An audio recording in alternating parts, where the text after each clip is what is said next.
Hey, it's Gina with WTI, and when I needed a new setting powder and something that could help deal with oily looking skin, I wasn't sure if this one from e.l.f. would really be good quality. I am so delighted with how well it works. I got the Halo Glow setting powder in color medium. I have fair to medium skin with cool undertones, and this has worked really well for me. This is not a heavy powder. It goes on smoothly and it definitely helps control shine, but also it helps to decrease the appearance of pores and wrinkles. As someone in my mid 40s, that is a definite plus.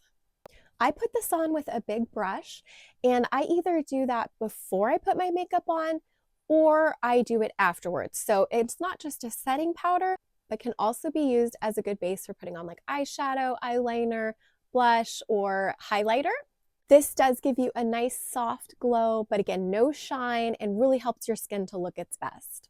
I'm totally sold on this powder now, and I will continue to use it. I think you should check it out, and that's my point of view.